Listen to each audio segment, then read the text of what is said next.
Welcome to Dweller of the Dark. We are a channel honoring the yellowed and blackened bones of many prominent authors. We will be digging up several obscure, strange, and forgotten authors who influenced many of the great horror, science fiction, and fantasy writers today. More tales of the horrifying, obscure, strange, and forgotten are climbing out of the tombs. Subscribe, comment, like, donate, or I'll send Thaddeus Forge to steal your heathen soul. Unknown horror masters, send us ghoulish delights for the Skull and Bones collection. Your pound of writer's flesh will continue to feed our ghouls for now. Books, websites, podcast, in the links below. Children of Horror, Legion of Ghouls. Tonight, The Horror at Chilton Castle by Josephpaynebrennan.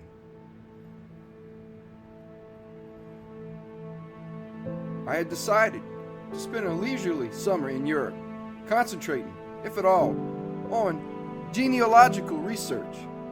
I went first to Ireland, journeying to Kilkenny, where I unearthed a mine of legend and authentic lore concerning my remote Irish ancestors, the O'Brionanes, chiefs of the Oi Duat in the ancient kingdom of Ossory. The Brennans, as the name was later spelled, lost their estates in the British confiscation under Thomas Wentworth, Earl of Stafford.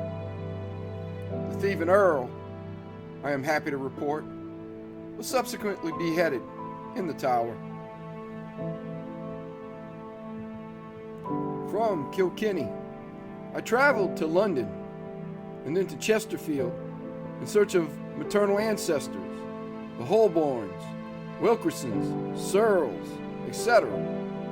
Incomplete and fragmentary records left many great gaps, but my efforts were moderately successful, and at length I decided to go farther north and visit the vicinity of Chilton Castle, seat of Robert Chilton Payne, the 12th Earl of Chilton.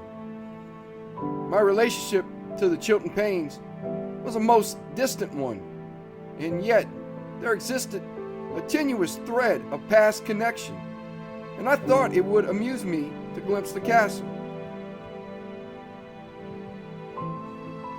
Arriving in Wexwold, the tiny village near the castle, late in the afternoon, I engaged a room at the Inn of the Red Goose, the only one there was, unpacked, and went down for a simple meal consisting of a small loaf, cheese, and ale. By the time I had finished this stark and yet satisfying repast, darkness had set in, and with it came wind and rain. I resigned myself to an evening at the inn. There was ale enough, and I was in no hurry to go anywhere. After writing a few letters, I went down and ordered a pint of ale. The tap room was almost deserted. The bartender, a stout gentleman who seemed forever on the point of falling asleep, was pleasant but taciturn, and at length I fell to musing on the strange and frightening legend of Chilton Castle.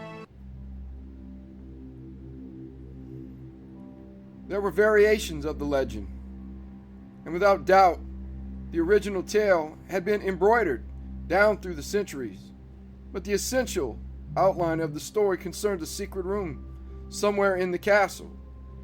It was said that this room contained a terrifying spectacle which the Chilton Paynes were obliged to keep hidden from the world.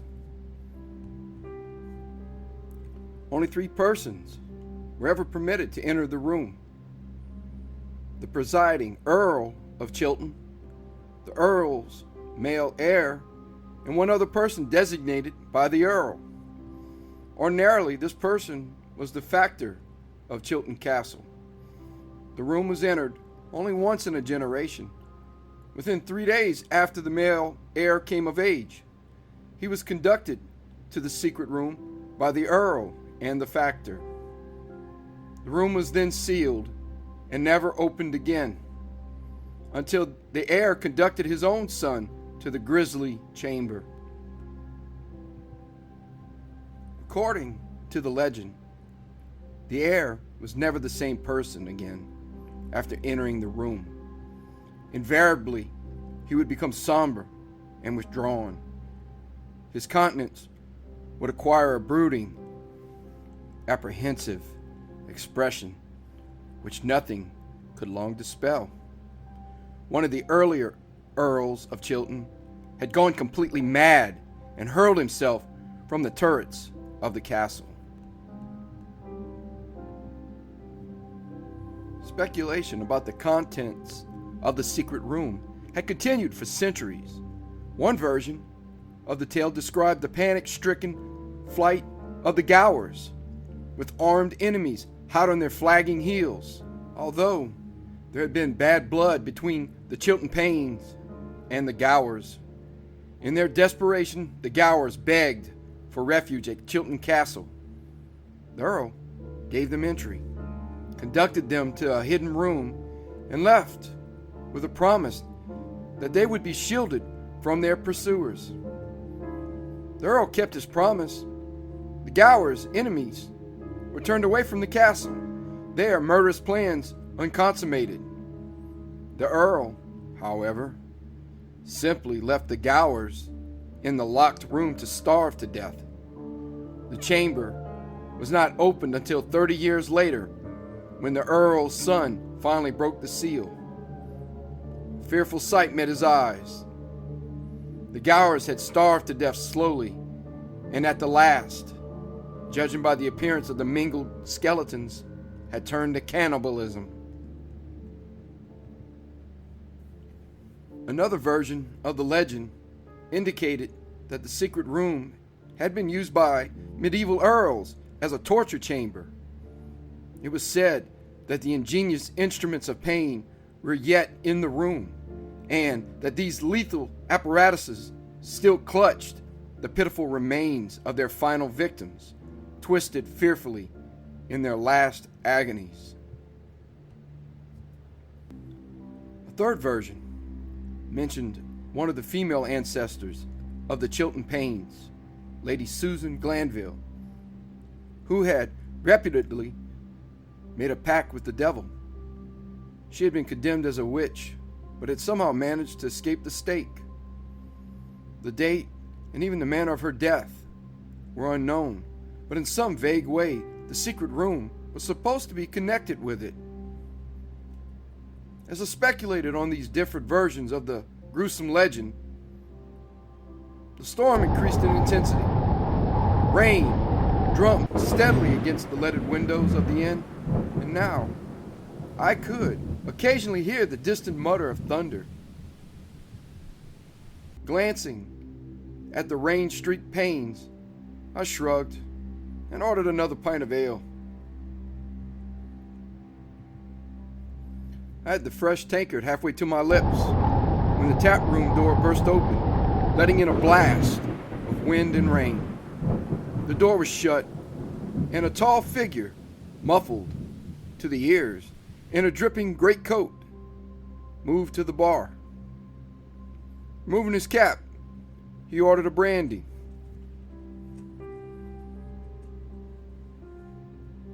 Having nothing better to do, I observed him closely. He looked about 70, grizzled and weather-worn, but wiry, with an appearance of toughness and determination.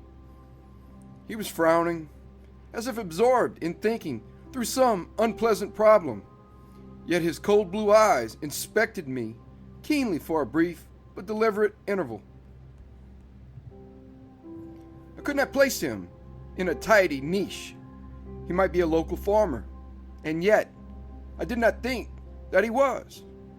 He had a vague aura of authority, and though his clothes were certainly plain, they were, I thought, somewhat better in cut and quality than those of the local countrymen I had observed. A trivial incident opened a conversation between us, and unusually sharp crack of thunder made him turn towards the window. As he did so, he accidentally brushed his wet cap onto the floor. I retrieved it for him. He thanked me, and then we exchanged commonplace remarks about the weather. I had an intuitive feeling that although he was normally a reticent individual, he was presently wrestling with some severe problem which made him want to hear a human voice. Realizing there was always the possibility that my intuition might, for once, have failed me, I nevertheless babbled on about my trip, about my genealogical researches in Kilkenny, London, and Chesterfield, and finally, about my distant relationship to the Chilton Paynes, and my desire to get a good look at Chilton Castle. Suddenly, I found that he was gazing at me with an expression which, if not fierce, was disturbingly intense. An awkward silence ensued. I coughed, wondering uneasily what I had said to make those cold blue eyes stare at me so fixedly. At length, he became aware of my growing embarrassment. "You must excuse me for staring," he apologized, "but something you said." He hesitated. "Could we perhaps take that table?" He nodded towards a small table which sat half in shadow in the far corner of the room. I agreed, mystified but curious, and we took our drinks to the secluded table.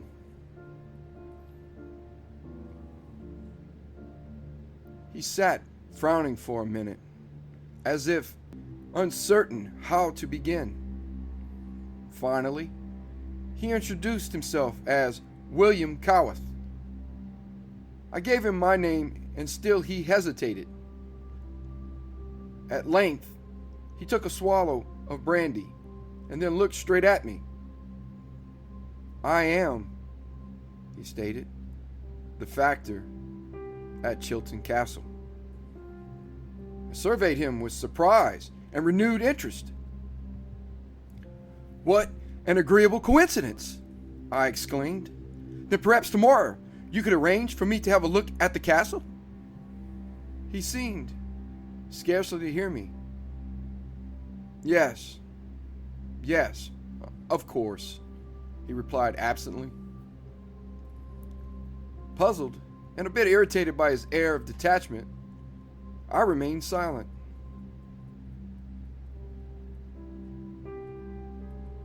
He took a deep breath and then spoke rapidly, running some of his words together.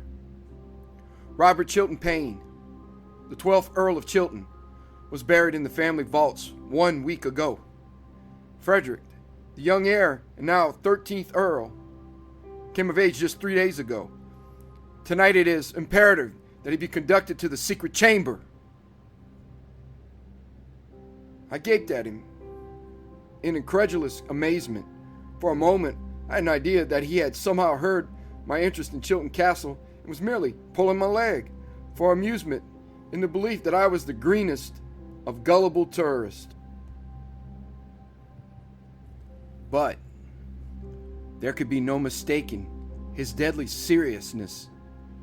There was not the faintest suspicion of humor in his eyes. I groped for words. It seemed so strange, so unbelievable. Just before you arrived, I had been thinking about the various legends connected with the secret room. His cold eyes held my own. It is not legend that confronts us. It is fact. A thrill of fear and excitement ran through me. "You are going there tonight?" He nodded. "Tonight, myself, the young Earl, and one other." I stared at him. Ordinarily, he continued, the Earl himself would accompany us. That is the custom. But he is dead. Shortly before he passed away, he instructed me to select someone to go with the young Earl and myself. That person must be male, and preferably of the blood.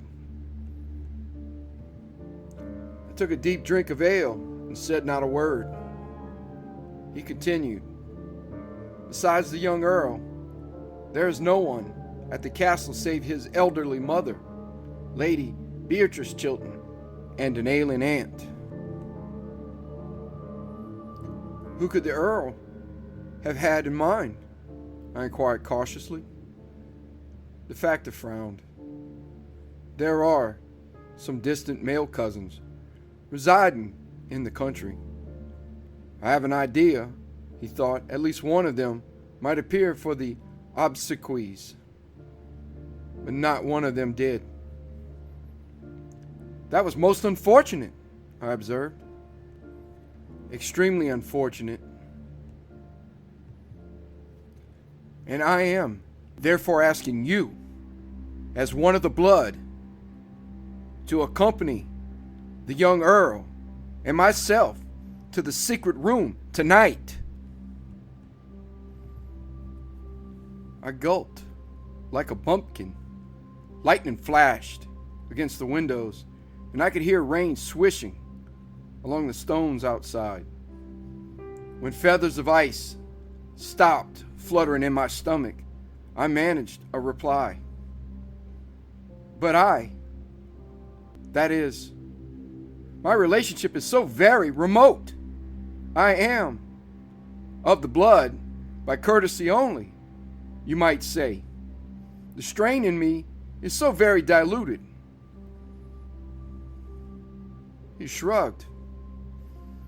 You bear the name, and you possess at least a few drops of the Payne blood. Under the present urgent circumstances, no more is necessary. I am sure that the old Earl would agree with me, could he still speak. You will come? There was no escaping the intensity, the pressure of those cold, blue eyes. They seemed to follow my mind about as it groped for further excuses. Finally, inevitably, it seemed, I agreed. A feeling grew in me that the meeting had been preordained, that somehow I had always been destined to visit the secret chamber in Chilton Castle. We finished our drinks, and I went up to my room for rainwear.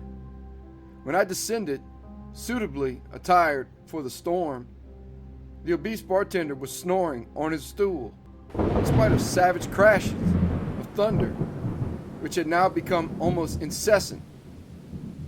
I envied him as I left the cozy room with William Cowith.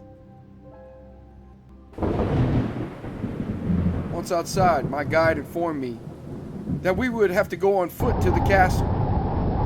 He had purposely walked down to the inn, he explained, in order that he might have time and solitude to straighten out in his own mind the things which he would have to do.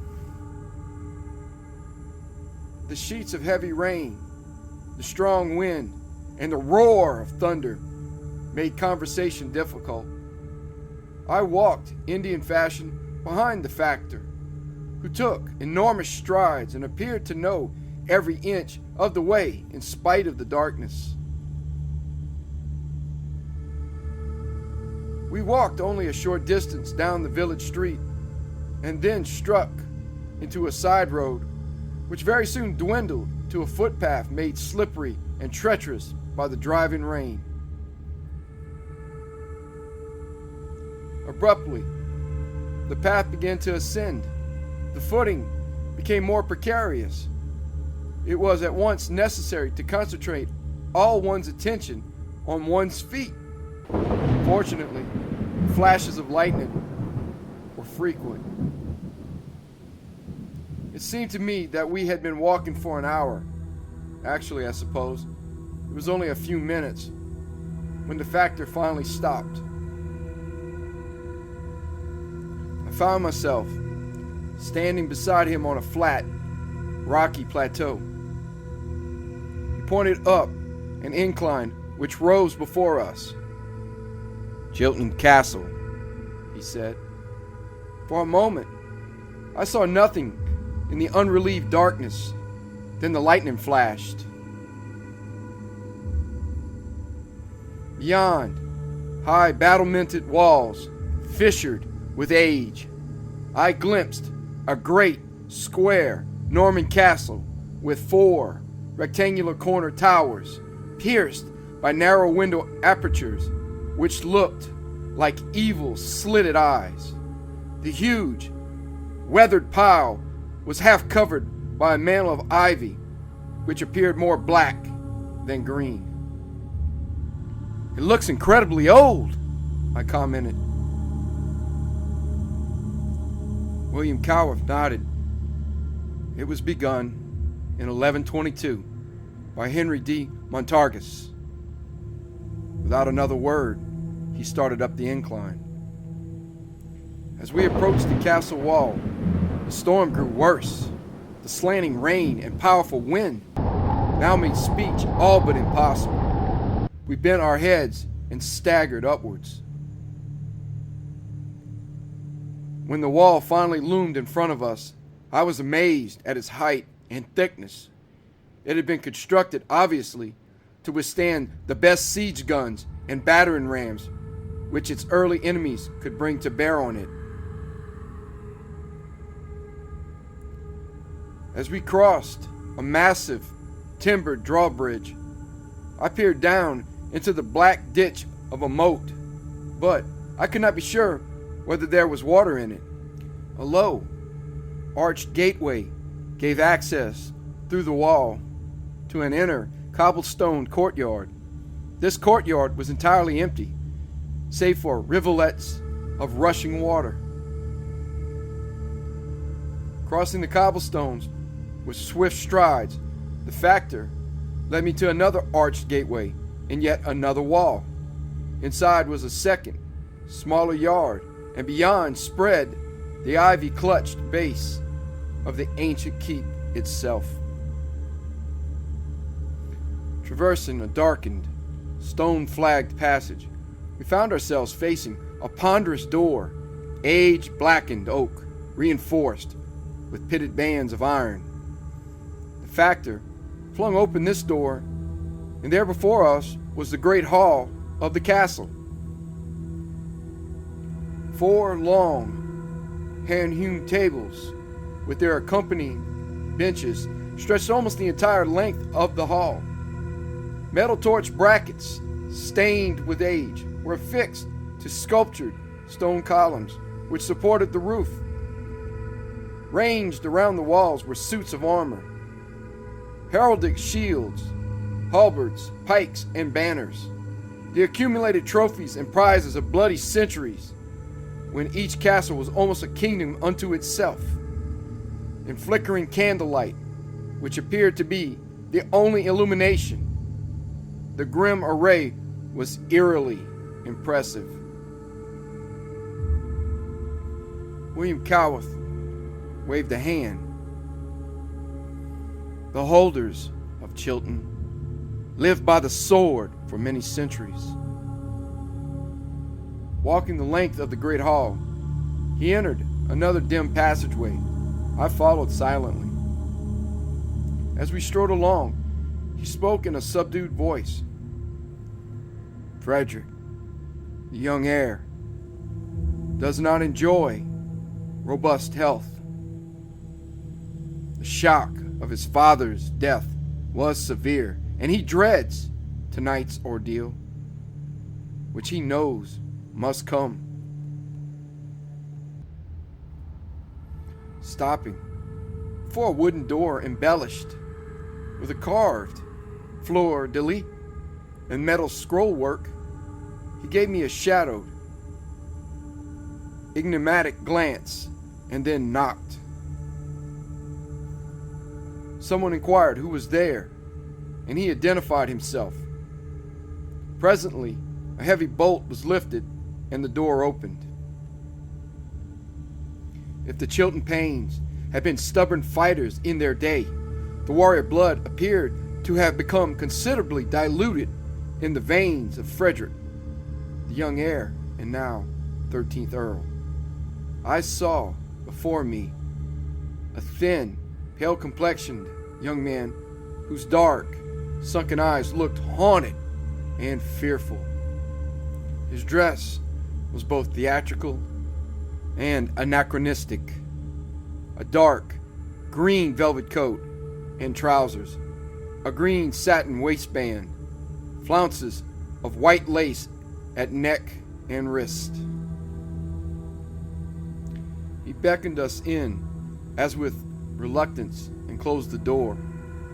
The walls of the small room were entirely covered with tapestries depicting the hunt or medieval battle scenes. A draught of air from a window or other aperture made them undulate constantly. They seemed to have a disturbing life of their own. In one corner of the room, there was an antique canopy bed. In another, a large writing table with an agate lamp.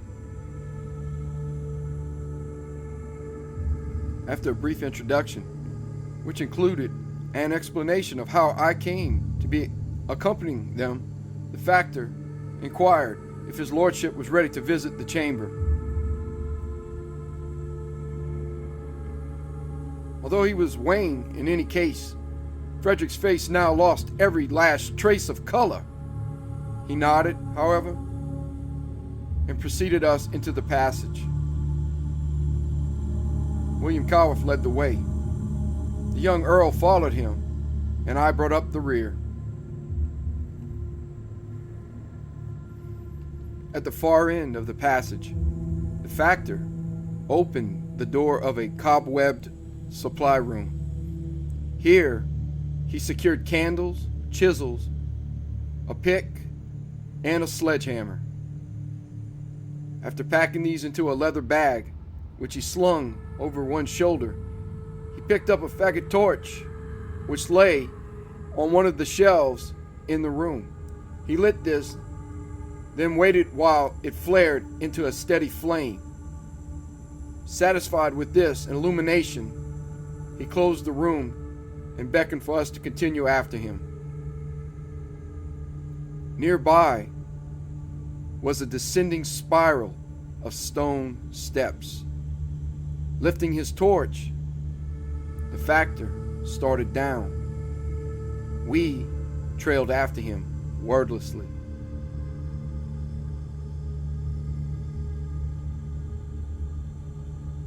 There must have been 50 steps in that long downward spiral. As we descended, the stones became wet and cold. The air, too, grew colder. But the cold was not of the type that refreshes. It was too laden with the smell of mold and dampness. At the bottom of the steps, we faced a tunnel, pitch black and silent. The factor raised his torch. Chilton Castle is Norman, but is said to have been reared over a Saxon ruin.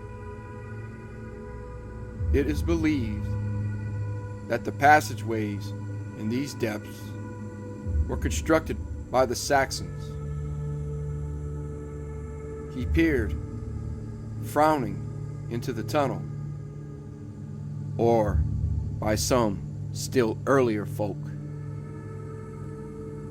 He hesitated briefly, and I thought he was listening. Then, glancing round at us, he proceeded down the passage. I walked after the Earl, shivering. The dead, icy air seemed to pierce to the pith of my bones. The stones underfoot grew slippery with a film of slime. I longed for more light, but there was none save that cast by the flickering, bobbing torch of the factor. Partway down the passage, he paused, and again I sensed that he was listening. The silence seemed absolute, however, and we went on. The end of the passage brought us to more descending steps. We went down some 15 and entered another tunnel, which appeared to have been cut out of the solid rock on which the castle had been reared. White-crusted nitre clung to the walls. The reek of mold was intense. The icy air was fetid with some other odor, which I found peculiarly repellent, though I could not name it. At last, the factor stopped, lifted his torch, and slid the leather bag from his shoulder. I saw that we stood before a wall made of some kind of building stone. Though damp and stained with nitre, it was obviously of much more recent construction than anything we had previously encountered. Glancing round at us, William Cowath handed me the torch. Keep a good hold on it, if you please. I have candles. But, leaving the sentence unfinished, he drew the pick from his sling bag and began an assault on the wall. The barrier was solid enough, but after he had worked a hole in it, he took up the sledgehammer, and quicker progress was made. Once I offered to take up the hammer while he held the torch, but he only shook his head and went on with his work of demolition. All this time, the young Earl had not spoken a word. As I looked at his tense, white face, I felt sorry for him, in spite of my own mounting trepidation. Abruptly, there was silence as the factor lowered the sledgehammer. I saw that a good 2 feet of the lower wall remained. William Cowath bent to inspect it. Strong enough, he commented cryptically. I will leave that to build on. We can step over. For a full minute, he stood looking silently into the blackness beyond. Finally, shouldering his bag, he took the torch from my hand and stepped over the ragged base of the wall. We followed suit. As I entered that chamber, the fetid odor, which I had noticed in the passage, seemed to overwhelm us. It was washed around us in a nauseating wave, and we all gasped for breath. The factor spoke between coughs. It will subside in a minute or two. Stand near the aperture. Although the reek remained repellently strong, we could at length breathe more freely. William Cowath lifted his torch and peered into the black depths of the chamber. Fearfully, I gazed around his shoulder. There was no sound, and at first, I could see nothing but nitre-encrusted walls and wet stone floor. Presently, however, in a far corner, just beyond the flickering halo of the faggot torch, I saw 2 tiny, fiery spots of red. I tried to convince myself that they were 2 red jewels, 2 rubies, shining in the torchlight. But I knew at once, I felt at once, what they were. They were two red eyes, and they were watching us with a fierce, unwavering stare. The factor spoke softly. Wait here. He crossed towards the corner, stopped halfway, and held out his torch at arm's length. For a moment he was silent. Finally, he emitted a long, shuddering sigh. When he spoke again, his voice had changed. It was only a sepulchral whisper. Come forward, he told us in that strange, hollow voice. I followed Frederick until we stood at either side of the factor. When I saw what crouched on a stone bench in that far corner, I felt sure that I would faint. My heart literally stopped beating for perceptible seconds. The blood left my extremities. I reeled with dizziness.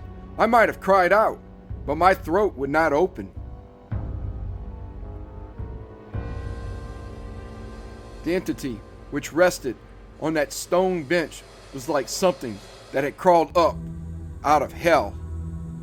Piercing, malignant red eyes proclaimed that it had a terrible life, and yet that life sustained itself in a black, shrunken, half-mummified body which resembled a disinterred corpse.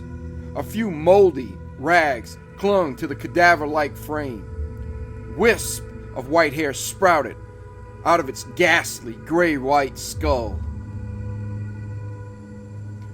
A red smear or blotch of some sort covered the wizened slit which served it as a mouth. It surveyed us with a malignancy which was beyond anything merely human. It was impossible to stare back into those monstrous red eyes. They were so inexpressibly evil. One felt that one's soul would be consumed in the fires of their malevolence.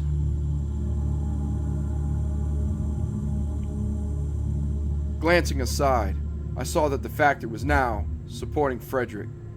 The young heir had sagged against him, staring fixedly at the fearful apparition with terror-glazed eyes. In spite of my own sense of horror, I pitied him. The factor sighed again, and then he spoke once more in that low, sepulchral voice. You see before you, he told us, Lady Susan Glanville. She was carried into this chamber and fettered to the wall in 1473. A thrill of horror coursed through me. I felt that we were in the presence of malign forces from the pit itself. To me, the hideous thing had appeared sexless, but at the sound of its name, the ghastly mockery of a grin contorted the puckered, red-smeared mouth. I noticed now for the first time that the monster actually was secured to the wall. The great double shackles were so blackened with age, I had not noticed them before. The factor went on, as if he spoke by rote.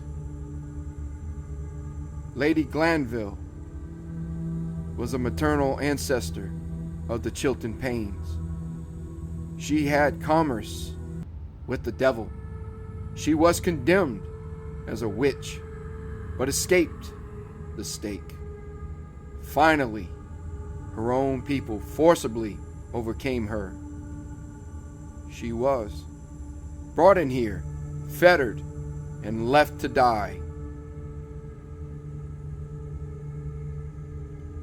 He was silent a moment and then continued. It was too late. She had already made a pact with the powers of darkness. It was an unspeakably evil thing, and it has condemned her issue to a life of torment and nightmare, a lifetime of terror and dread. He swung his torch towards the blackened, red-eyed thing. She was a beauty once. She hated death. She feared death. And so, she finally bartered her own immortal soul and the bodies of her issue for eternal earthly life. I heard his voice as in a nightmare. It seemed to be coming from an infinite distance. He went on. The consequences of breaking the pact are too terrible to describe. No descendant of hers has ever dared to do so. Once the forfeit is known, and so she has bided here for these nearly 500 years. I had thought he was finished, but he resumed.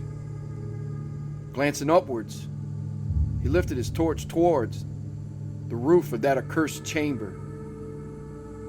This room, he said, lies directly underneath the family vaults.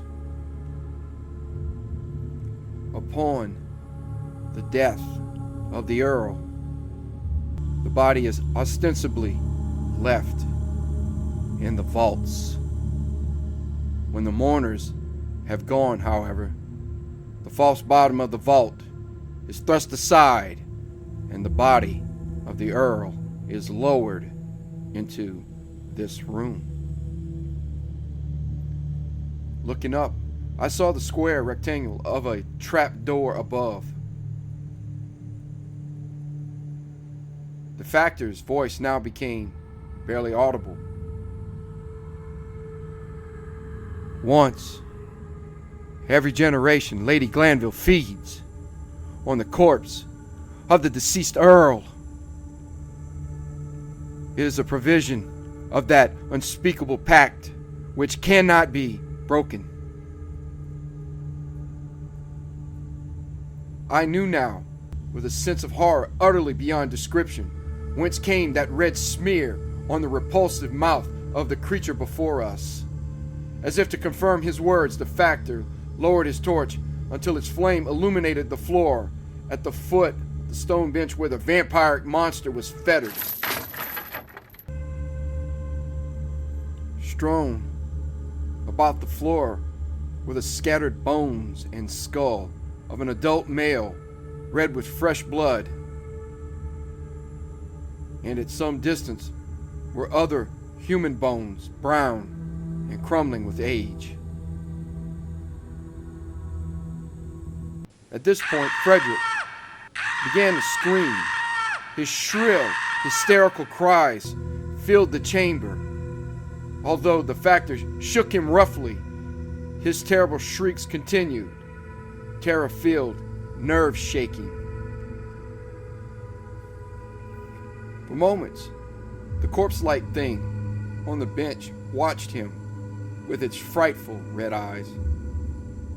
It uttered sound finally, a kind of animal squeal, which might have been intended as laughter. Abruptly then, and without any warning, it slid from the bench and lunged towards the young Earl. The blackened shackles which fettered it to the wall permitted it to advance only a yard or two. It was pulled back sharply, yet it lunged again and again, squealing with a kind of hellish glee which stirred the hair on my head. William Cowath thrust his torch towards the monster, but it continued to lunge.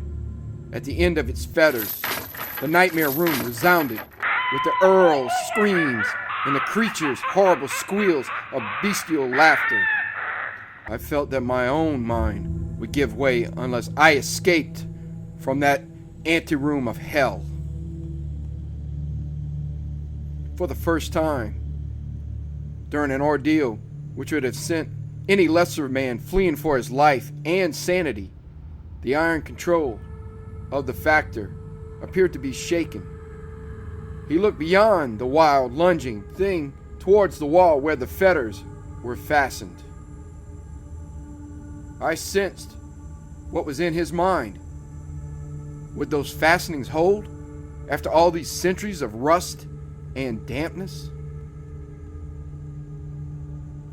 On a sudden resolve, he reached into an inner pocket and drew out something which glittered in the torchlight. It was a silver crucifix. Striding forward, he thrust it almost into the twisted face of the leaping monstrosity which had once been the ravishing Lady Susan Glanville. The creature reeled back with an agonized scream which drowned out the cries of the Earl. It cowered on the bench, abruptly silent and motionless, only the pulsating of its wizened mouth and the fires of hatred in its red eyes giving evidence that it still lived. William Cowarth addressed it grimly. "Creature of hell, if ye leave that bench ere we quit this room and seal it once again, I swear that I shall hold this cross against ye." The thing's red eyes watched the factor with an expression of abysmal hatred which no combination of mere letters could convey.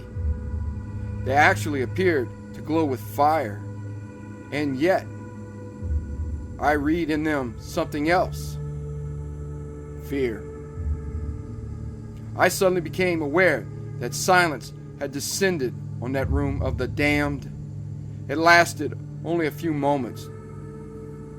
The Earl had finally stopped screaming, but now came something worse. He began to laugh. It was only a low chuckle, but it was somehow worse than all his screams. It went on, softly, mindlessly. The factor turned, beckoning me towards the partially demolished wall. Crossing the room, I climbed out. Behind me, the factor led the young Earl, who shuffled like an old man, chuckling to himself. There was then what seemed an interminable interval, during which the factor carried back a sack of mortar and a keg of water, which he had previously left somewhere in the tunnel. Working by torchlight, he prepared the cement and proceeded to seal up the chamber, using the same stones which he had displaced. While the factor labored, the young Earl sat motionless in the tunnel, chuckling softly. There was silence from within. Once only, I heard the thing's fetters clank against the stone. At last the factor finished and led us back through those nitrous-stained passageways and up the icy stairs. The Earl could scarcely ascend. With difficulty, the factor supported him from step to step. Back in his tapestry-paneled chamber, Frederick sat on his canopy bed and stared at the floor, laughing quietly. With horror, I noticed that his black hair had actually turned gray. After persuading him to drink a glass of liquid, which I had no doubt contained a heavy dose of sedative, the factor managed to get him stretched out on the bed.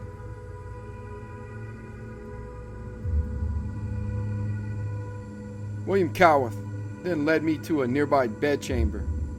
My impulse was to rush from that hellish pile without delay, but the storm still raged, and I was by no means sure I could find my way back to the village without a guide.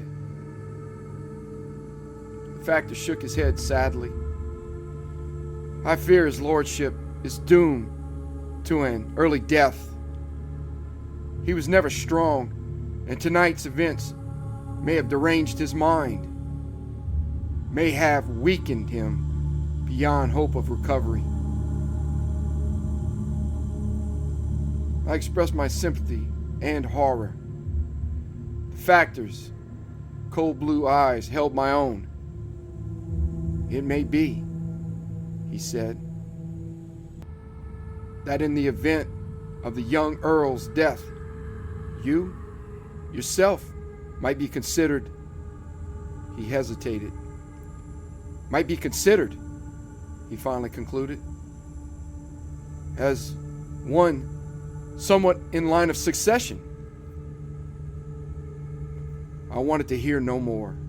I gave him a curt good night, bolted the door after him, and tried, quite unsuccessfully, to salvage a few minutes' sleep. But sleep would not come.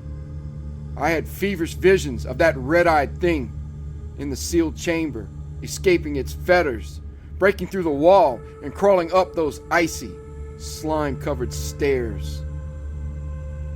Even before dawn, I softly unbolted my door and, like a marauding thief, crept shivering through the cold passageways in the great deserted hall of the castle. Crossing the cobbled courtyards and the black moat, I scrambled down the incline towards the village. Long before noon, I was well on my way to London. Luck was with me. The next day, I was on a boat bound for the Atlantic run. I shall never return to England. I intend always to keep Chilton Castle and its permanent occupant at least an ocean away.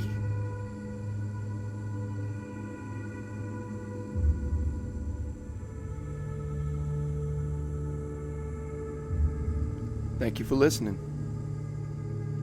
Have a great night.